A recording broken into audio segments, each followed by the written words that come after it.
Hi guys, welcome back. Today we're talking about Iwa Oji, the breaking of the Kola nut. This is what we do in the Igbo culture.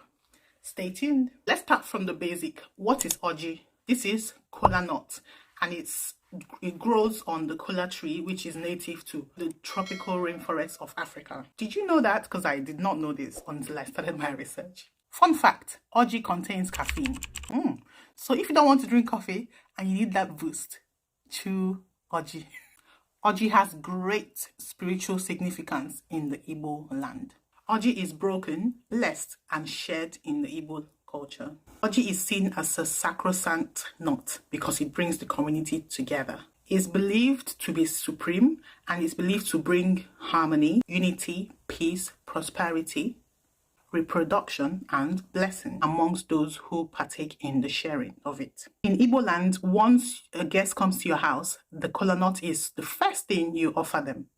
And of course, it's normally done by the eldest person in the community, especially at weddings. We also do this. The eldest person amongst those there is the one who's going to bless, share, and divide and give out the oji. So like I said, oji is shared at burials, at wedding ceremonies, or if you just have a guest in your house, you can also share. Some people do the full, ritual, which is, saying the incantations, if I'll use that word, while some just pray and, offer it to their guests. There are different parts of kola nuts. We have 3 parts, 4 parts, 5 parts, and 6 parts. If you're speaking in Igbo, you say oji ato, oji ano, oji ise, oji isi. Now, Ojiato, kola nut, basically 3. This signifies individual achievement. Apparently, it predicts good relationship and good omen. 4 parts. Of course, the more the merrier. So this signifies happiness. This is a symbol of progress and happiness. And the Igbos really love Ojiano because obviously it's more than Ojiato, right? And of course, there's things that it symbolizes as well. Now it's seen that the 4 parts of this kola nut shows the impending blessings that will come upon the person who partakes in the sharing, of this kola nut. It serves as a point of contact to those who are sharing the kola nut, to every part of their lives for progress. 5 parts. A kola nut which has 5 parts is usually seen as a symbol of reproduction. So anyone who takes part in this is basically trusting on God for fruitfulness, increase, and outstanding progress in the person's lineage or in the person's offsprings. Now, back in the days, in the olden days, where wealth is seen based on how many kids the person has, this type of kola nut is usually offered to the men who had lots and lots of children. 6 or 7 parts. A kola nut which has 6 or 7 parts signifies double progress. It's believed that whoever takes part in this kola nut is going to experience lots and continuous progress in their lives. And not just in their lives, in every area, every aspect, every ramification of their lives, just by partaking in the sharing of this kola nut.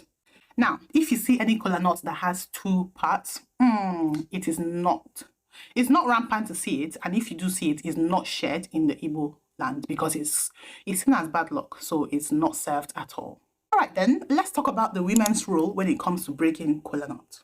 When it comes to a gathering, like I said before, it's usually the oldest men in the community that breaks and shares the kola nut. Women do not have the right to share or break the kola nut in the Igbo land. However, they can plant them, they can cultivate them, they can eat them for their own personal consumption or amongst friends. But when it comes to gathering where there's a man, women can't do nothing. Now, if you have a guest in your house, if you're, let's imagine we're back in the days. Yeah, I think even now some families, practice this. A woman cannot, obviously, like I said, share or bless a kola nut. All she can do is bring it from the kitchen, wash it, bring it. Then she has to hand it over to the male in the house, which would be her husband in this case. If there's no husband in the house or male figure, then they have to go and find any man. Crazy. To come and bless and break and give out the kola nut.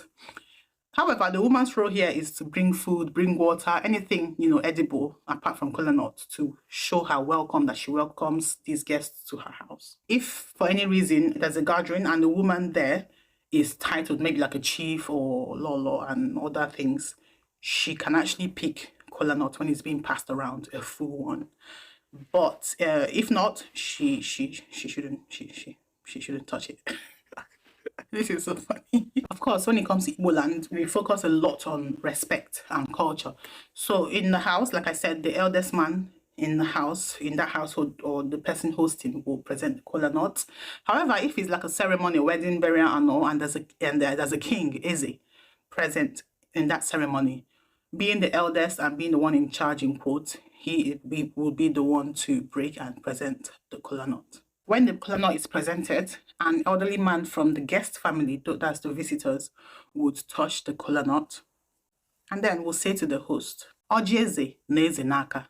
This shows that the guest acknowledges that they've seen the kola nut, which was presented to them, and that the host can go ahead to break and bless the kola nut. Now, the elderly man can go ahead, or the Eze, to break the kola nut, or he can, say, you know what, let me give this task to a younger man in the society to go ahead and, do that for me. If this is the case, after the breaking, the kola nut will be passed back to the elder to bless the kola nut. You might have heard that Oji does not speak or understand English. So when you come to a gathering, when it's time for Oji, even if they're speaking English because of foreigners or whatever reasons, the Oji, when it comes to Oji time, everybody switches to Igbo. The person in charge switches to Igbo. So they use Igbo to break Oji. Oji anaya no beke. After the elder breaks the Oji kola nut, breaks the kola nut and using Igbo, he would then offer to the ancestral spirits, the ancestors, and to the deities, and then he would take a piece for himself. And of course, he can eat this. He can eat Oji on his own or with ose Oji. And this is peanut butter paste that has pepper in it. Or they can use alligator pepper. Then after this, the rest of the kola nut will be passed around to the other guests. This goes to show that the host has presented this kola nut with a clean heart, a good conscience, because if he can eat it, that means you can eat it, because he's not going to kill himself just to kill you, right? So you see, almost everything in the Igbo land is done with a reason. There's always a symbol behind it. So if you don't want to partake in some things, ask questions first before you can enter into what you don't know about. All these beliefs, whether you call it myth or belief or whatever, were passed down from, obviously, the past, back in the days, from the ancestors all the way till now. And most Igbo people would not let it go. They will stick to it and pass it on to their own generation, their own kids, and with time, they keep doing that. Some people don't practice it, like I said. Some people do, so it depends on you and what your beliefs are. You might wonder why it's passed on to the ancestors.